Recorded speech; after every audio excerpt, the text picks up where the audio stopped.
Ver si puedo compartir este estudio y si puedo, me parece. Un momentito, ahí está. Y vamos a comenzar. Vamos a hablar de ser obstinado. Es muy fácil ser obstinado. A veces estaba tomando el pelo de los hermanos el domingo pasado cuando prediqué eso y les dije que mi esposa Beverly, que una vez fui yo obstinado. Bueno, lamentablemente ha sido más de una vez, pero es algo que nos tienta. Vamos a hablar de alguien en la Biblia que era muy obstinado, tan obstinado que Jesús le dijo a él, y ustedes van a saber de quién estoy hablando con esta cita, que Jesús le dijo, dura cosa te es dar cosas contra el aguijón. Y por supuesto estamos hablando de Saulo de Tarso.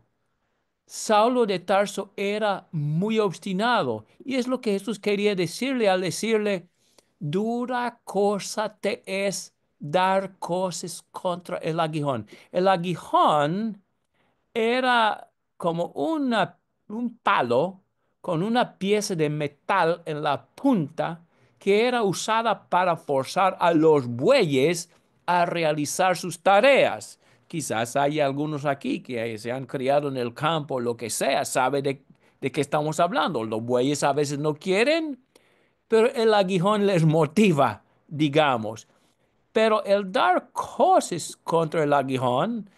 Imaginen el campesino dando al buey y el buey no quiere. ¿Y qué recibe? Más y más picazos. Y cuando el buey se pone obstinado, solamente recibe más y más picos dolorosos. Y es lo que estaba haciendo Saulo de Tarso. Estaba resistiendo la evidencia que Dios le dio. Estaba dando cosas contra el aguijón, muy obstinado para su propio perjuicio. ¿Cuáles eran algunos aguijones o sea, algunos recordatorios, algunas evidencias que Saulo de Tarso ignoró en su obstinación? Muchas de las señales de veracidad para el mensaje que Saulo ignoró tuvieron que ver con la muerte de Esteban. ¿Ustedes se acuerdan de Esteban? El primer mártir cristiano. Y muchos de estos aguijones tuvieron que ver con aquel acto. Entonces vamos a hablar de 5 aguijones que Saulo de Tarso ignoró en su obstinación. El primero, los milagros de Esteban. Dice versículo 8 de Hechos capítulo 6. Esteban, lleno de gracia y de poder, hacía grandes prodigios y señales entre el pueblo. Las señales y milagros hechos por los apóstoles y también por individuos como Esteban, que habían recibido la imposición de manos de los apóstoles, eran asombrosos. Vemos en textos como Hechos 2, 41, Hechos 4, 4, que convencieron a miles de judíos a dejar sus vidas anteriores para convertirse a Cristo. En el día de Pentecostés, 3,000, 3,000 varones. Después de la sanación del hombre cojo de nacimiento, 5,000. Es que eran milagros impactables, milagros irrefutables, y así convencieron a miles, los cuales cambiaron sus vidas. Pero Saulo de Tarso no se encontró entre ellos. Cegado Saulo por su prejuicio, no hizo caso a las pruebas milagrosas de Esteban y de los apóstoles, que persuadieron a miles. Y así es con muchos hoy en día. Ignoran las señales milagrosas de Jesús y de los apóstoles. pasan por alto el hecho de que había miles de testigos cuyas vidas eran transformadas y también ignoraron la evidencia más fuerte, la resurrección de Jesucristo de entre los muertos. Un hombre muerto. Centenares, quizás miles le vieron vivo. Un hombre enterrado. Luego la tumba vacía y más de 500 testigos dispuestos a sufrir la tortura y la muerte indecible antes que retractarse con su testimonio. La gente hoy en día pasa por alto eso. La resurrección de Cristo no les significa nada. No investigan porque no quieren investigar. No es cuestión de si existe la evidencia o no, sino de si vamos a aceptarla o no. Pero Saulo de Tarso, igual como muchos hoy en día, pasó por alto los milagros bíblicos. Otra cosa, otro aguijón que Saulo de Tarso ignoró, la lógica de Esteban. Hechos 6:10 dice, pero no podían resistir a la sabiduría y al espíritu con que hablaba. Si no podían resistir la lógica de Esteban, ¿por qué no la aceptaron? Y la respuesta es fácil, porque no les convenía. No quisieron hacerlo. Tenían sus buenos puestos de honores en el judaísmo. Tenían riquezas, tenían dinero. Aceptar la lógica de Esteban, aceptar sus milagros, habría significado sacrificar todo aquello. Ahora bien, si alguien quiere la verdad sobre todo, si alguien quiere la verdad de todo corazón, la sabiduría y la lógica de la palabra les abre el corazón. Cerró el corazón de Saulo de Tarso y los judíos, pero abrió en la Biblia muchos individuos en hechos, los cuales también tuvieron que sacrificar. El hombre de Etiopía, Cornelio, Lidia, sin mencionar otra vez los 3,000 en el día de Pentecostés. La verdad les abrió el corazón.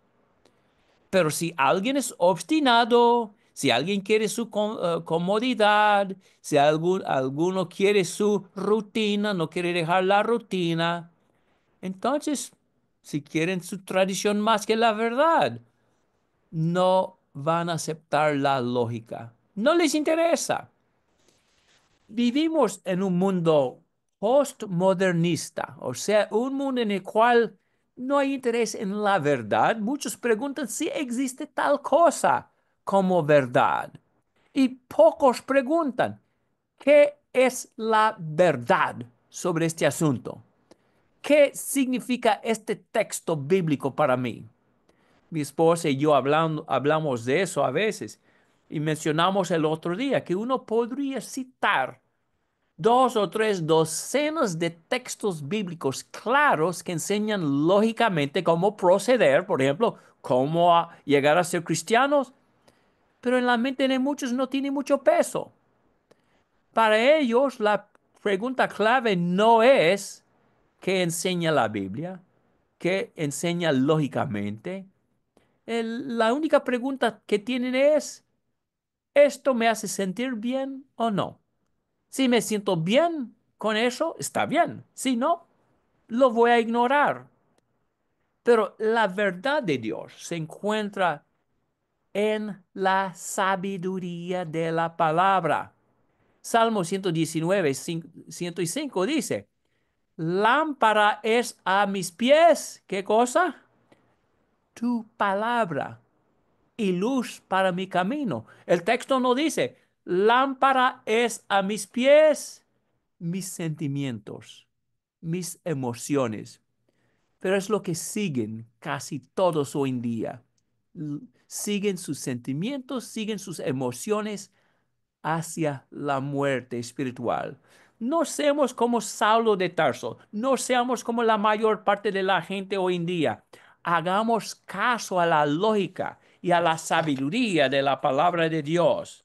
No seamos obstinados, no seamos tercos, dando más énfasis a nuestros prejuicios y tradiciones y emociones. Ok, vamos al tercer aguijón que Saulo de Tarso pasó por alto. Es interesante, pasó por alto el rostro de Esteban. Y si usted conoce el texto, sabe de qué estoy hablando. Esteban, frente al concilio, la Biblia dice que así fue. Al fijar la mirada en él, estamos hablando de la gente del concilio, todos los que estaban sentados en el concilio vieron su rostro como, como el rostro de un ángel. ¿El rostro de un ángel? ¿Qué significa esto? Yo tengo este comentarista, yo creo que tiene razón. La expresión, o sea, rostro como el rostro de un ángel, la expresión se utiliza para denotar la impresión que produce en el rostro la comunión con Dios, la calma, serenidad y compostura que siguen a una entrega confiada de todo en sus manos. Es lo que demostraba Esteban con su rostro. Podemos imaginar el contraste. ¿Cómo era el rostro de Esteban? Como el rostro de un ángel. ¿Cómo habrían estado los miembros del concilio que le odiaban tanto? Así quizás, si ven la foto, rostros llenos de odio, llenos de ira. Es que estaban al punto, dentro de poco, de matar a Esteban a piedras. Una pregunta que no es algo que tiene que ver directamente con este punto principal, pero es interesante.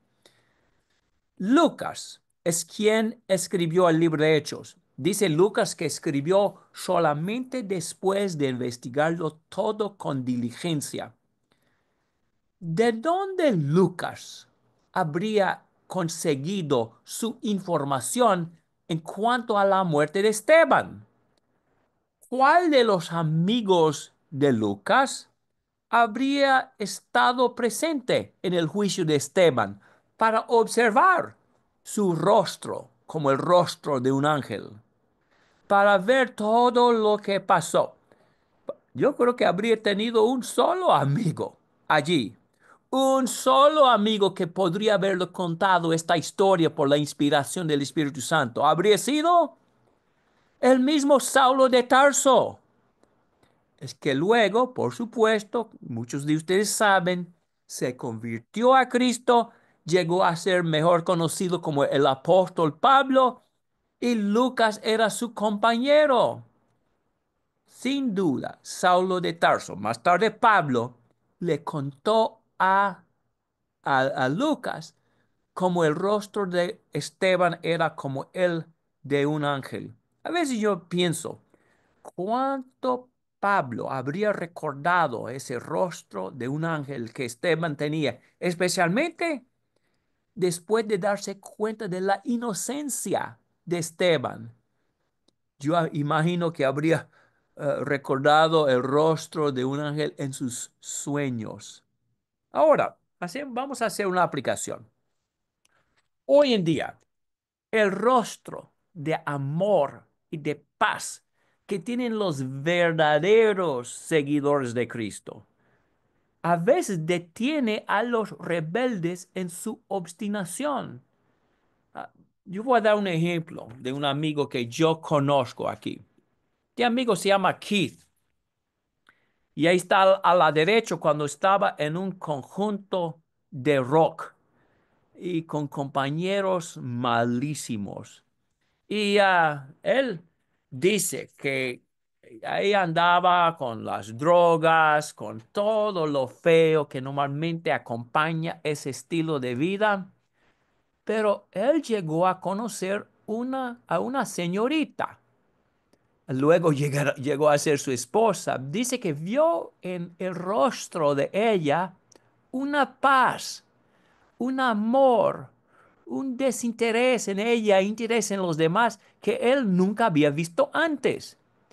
Es que todos sus compañeros estaban llenos de carnalidad, de avaricia, pero la señorita, un rostro lleno de compasión, de afecto. Y Keith se preguntó a sí mismo, ¿qué es lo que le da a ella este rostro de paz? Decidió que debía buscar lo que ella tenía. Y así comenzó a leer la Biblia. Fue convencido de su mensaje. Decidió arrepentirse, dejar su grupo rock con toda la fama. Sus amigos le tuvieron por loco, pero él feliz. Y ahora él anuncia el Evangelio. Ahí está en el medio con su familia, gozándose ahora de la paz que vio por primera vez en su esposa. Y ahora yo creo que él tiene un rostro como el rostro de un ángel, un poco feo ahí con la barba, pero la apariencia de todos modos. Ok, le estoy tomando el pelo aunque no me está aquí. Ok, 1 Pedro 2:12 habla de la fuerza del ejemplo de los cristianos frente a la injusticia. ¿O cómo respondemos a la injusticia en nuestras vidas? Esta es una traducción nueva. A veces sirven, a veces hay que tener cuidado con ellas, pero ¿qué dice aquí? Pórtense bien cuando estén con gente que no cree en Dios. Así, aunque ahora esa gente hable mal de ustedes como si fueran unos malvados, luego verá el bien que ustedes hacen y alabará a Dios el día en que Él les pida cuentas a todos. Entonces, cuando sufrimos una injusticia, quedemos con nuestro amor, quedemos con nuestra paz, quedemos con la confianza en el Salvador y así vamos a tener nosotros rostros como los rostros de ángeles. Dos aplicaciones. En primer lugar, no seamos como Saulo de Tarso al ignorar los rostros de paz y amor que están alrededor de nosotros. Yo creo que he visto algunos aquí. Gente que tiene el amor de Dios, su paz. No lo pasemos por alto. Busquemos a Dios junto con ellos en las Escrituras y así por más que nos llenemos de la influencia de Jesucristo, más nosotros podemos llegar a tener rostros como los rostros de ángeles. Número 4, otro aguijón que Saulo de Tarso pasó por alto. El mensaje de Esteban. A veces oímos sermones, oímos mensajes bíblicos que deben motivarnos a arrepentirnos, a hacer cambios en nuestras vidas, pero aunque los oímos, decimos buen sermón, quedemos iguales, porque estamos más cómodos al quedarnos con nuestras rutinas, al quedarnos en la vida de siempre, no queremos cambiar. En Hechos capítulo 7, vemos otro aguijón que Saulo ignoró y por supuesto estamos hablando del mensaje de Esteban al Sanedrín. El Sanedrín es la corte suprema o era la corte suprema de los judíos.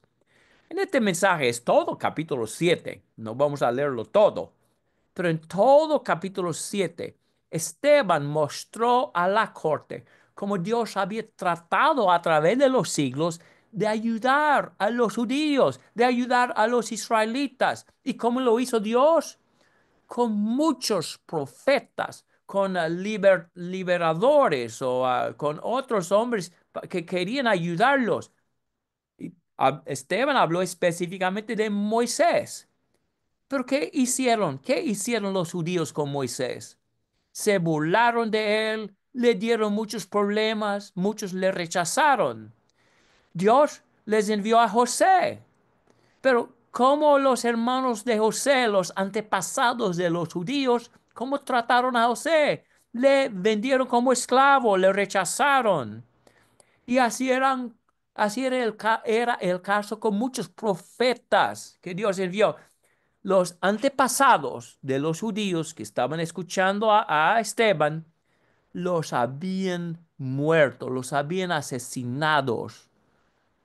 El punto final de Esteban: no sean ustedes así con Jesucristo. Dios ha enviado a Jesucristo y ustedes están en el proceso de rechazarlo. Por favor, piénsenlo bien. Era un mensaje claro, lógico e irrefutable. ¿Cómo respondieron Saulo de Tarso y sus compañeros? Lo rechazaron, respondieron con odio, con rabia y apedrearon a Esteban hasta la muerte. Hoy en día, algunos oyen no solamente un mensaje, oyen docenas de mensajes. Conozco a algunos que han oído centenares de mensajes de la palabra de Dios, pero se quedan impasibles, no quieren cambiar. Siguen afanados por su trabajo, su dinero, por el éxito de este tipo o del otro tipo. No tienen interés en el único que puede darles vida, Jesucristo. No seamos obstinados así. No seamos obstinados como lo era Saulo de Tarso y los miembros del Sanedrín. Y número 5. Saulo de Tarso no hizo caso al gran amor de Esteban frente a su muerte. ¿Cómo sería ver a alguien apedreado hasta la muerte? Es difícil comprender la brutalidad de este acto. Va más allá de nuestra comprensión. Imagínense grandes trozos de rocas dando contra el cuerpo con un ruido sordo, rompiendo huesos, rompiendo costillas, la sangre chorreando. ¿Y cómo habría llegado la víctima al fin? Quizás después de algunos minutos de golpes, de dolor, quizás una costilla, después de romperse, hubiera penetrado un pulmón y así se habría llenado de sangre y habría sido imposible respirar, quizás así. O quizás una roca hubiera dado en la cabeza y se habría quedado inconsciente. Entonces habría llegado la muerte misericordiosa en ese sentido. Hechos capítulo 7, de 58 a 60, describe cómo fue la muerte de Esteban. Dice: echándolo fuera de la ciudad, comenzaron a apedrearlo, y los testigos pusieron sus mantos a los pies de un joven llamado Saulo. Y mientras lo apedreaban, Esteban invocaba al Señor y decía: Señor Jesús, recibe mi espíritu. Cayendo de rodillas, clamó en alta voz: Señor, no les tomes en cuenta este pecado. Habiendo dicho esto, durmió. Notemos ahí en la última parte de 58 que Saulo de Tarso se encontró ahí en medio de esta violencia, cuidando los mantos de aquellos que mataron a Esteban. Por más impactante que habría sido la violencia del momento, quizás más aún habría sido la actitud de Esteban en medio de esta gran injusticia. En vez de clamar Esteban pidiendo justicia, Dios, justicia, venganza, ¿qué clamó? Señor, no les tomes en cuenta este pecado. ¿De quién Esteban habría aprendido a responder así a una gran injusticia? de su Salvador Jesucristo. ¿Se acuerdan de lo que dijo Jesucristo cuando le estaban crucificando? Padre, perdónalos porque no saben lo que hacen. Ahora, una aclaración aquí antes de seguir con el punto principal.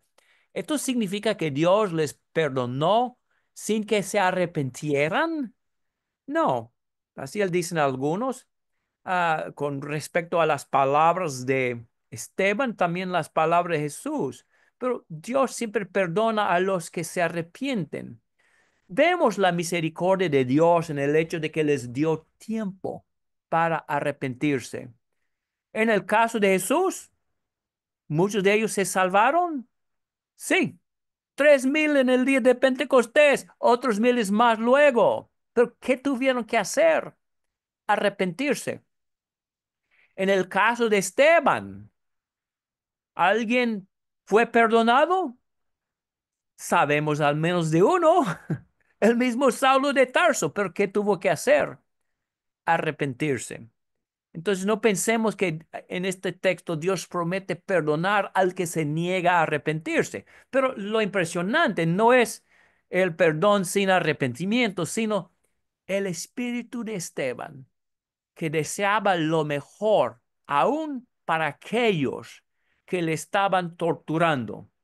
Ahora bien, ¿no debía Saulo haber visto el poder de Cristo en este espíritu amoroso de Esteban frente a la gran ofensa? Sí, pero no hizo caso a este poder hasta más tarde. Hoy, el ejemplo del amor de cristianos al sufrir, especialmente al sufrir en forma injusta, todavía es algo poderoso. Motiva a algunos, no a los duros, pero sí a los de corazón humilde a buscar a Dios. Muy bien, vamos a seguir hasta tres aplicaciones.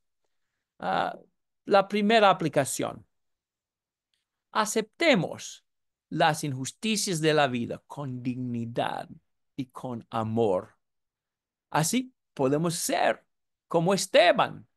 Con el rostro de un ángel podemos convencer a otros a buscar más la cosa de Dios. No seamos obstinados, no demos cosas contra el aguijón, recibamos las evidencias que Dios nos está dando a través de su palabra y a través del ejemplo de cristianos alrededor de nosotros. Y otra aplicación final con una ilustración. Algunos abren los ojos y dejan su obstinación. Así era Saulo de Tarso. ¿Quién habría pensado que Saulo de Tarso luego llegaría a ser el apóstol Pablo? Habrían pensado muchos, no hay esperanza para Saulo de Tarso, pero sí había, porque por fin abrió los ojos a la verdad. Ah, yo estaba hablando con mi papá acerca de este mensaje y él me contó una historia y con ella voy a terminar. Me dice mi papá que hace muchos años, cuando él vivía aquí en New Jersey, yo nací en New Jersey en el año 1955, entonces habría sido más o menos en ese entonces, hace mucho tiempo. Pero había una cristiana que llegó a la reunión de la iglesia, fielmente asistía y siempre le acompañaba a su esposo. Pero el esposo, aunque amistoso con los cristianos en cierto sentido, no creía en nada. En vez de eso, era un burlador. Para él todo era un chiste. La forma en que cantaron los hermanos, un chiste para él. Mire cómo suena como una gallinera aquí. Y la forma en que predicaba mi papá, con su acento sureño, no era de New Jersey. Todo para burlarse. Era un burlador de primera clase. Una, un día la hermana le dijo a mi papá, hermano, yo creo que mi bautismo no fue bíblico. Yo no hice este bautismo como en la Biblia para perdón de pecados, pensando solamente en Cristo, sino tenía otros motivos. Yo creo que debo ser bautizado, debo ser bautizada bíblicamente. ¿Me puede ayudar? Y mi papá le dijo sí. Pero entonces le dijo eso a la señora. Por favor, no lo digas a tu esposo. El esposo se llamaba Joe, José en inglés. Por favor, no lo digas a Joe. Él no lo va a entender. Él solamente va a burlarse de eso. Mire cómo se moja otra vez. No, por favor, no le diga. Haga eso. Venga a mi casa al terminar aquí, sin avisar a Joe. Y con mucho gusto mi esposa y yo le llevamos al bautisterio y le bautizamos. Ok, eso fue el plan. Entonces llegó la hora para que llegara la señora. Mi papá estaba en la oficina y mi mamá oyó a alguien en la puerta, pensó, es la señora. Fue y le abrió la puerta y mi papá desde la oficina oyó entrar la señora y oyó la voz del burlador de Joe. Y mi papá dijo a sí mismo, oh, no, llegó Joe, va a burlarse de todo eso. Y pensó a sí mismo, yo voy a tener que entrar ahí donde están ellos ahora mismo y decirle a Joe, Joe, este es algo serio, por favor, respeta, por favor, no te burles. Y así hizo, entró y ahí estaba yo sentado con su esposa y mi papá, antes de que mi papá pudiera decir cualquier cosa, yo le dijo, Sul, me bautiza a mí. Y mi papá se indignó. Yo, por favor, es algo serio.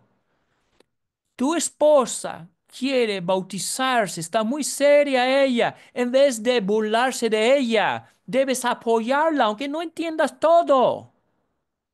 Entonces dice mi papá que se fijó mejor en yo y vio algo, y vio lágrimas. Y eso chocó a mi papá. Joe le dijo, tú eres serio, ¿verdad? Y yo dijo, sí, soy serio, yo quiero ser bautizado. ¿Qué pasó? A veces eso pasa con la gente burladora, la gente que parece ser dura. El evangelio, francamente, en el interior les está picando, les está despertando, pero quieren esconder eso con un exterior de burla, un exterior de dureza. Pero el evangelio hace su trabajo. Entonces, si tenemos a algún ser querido como Joe, alguien que parece ser burlador o duro al evangelio, no nos rindamos. Si Saulo de Tarso pudo algún día abrir los ojos y dejar su obstinación, si Joe pudo abrir los ojos y dejar su obstinación y centenares de más, quizás sea así con nuestro ser querido, que sea así. Sigamos orando, sigamos amando y que Dios nos ayude a hacerlo. Muchas gracias, hermanos. Este es el mensaje para hoy y espero que les haya sido de provecho. Hermano David.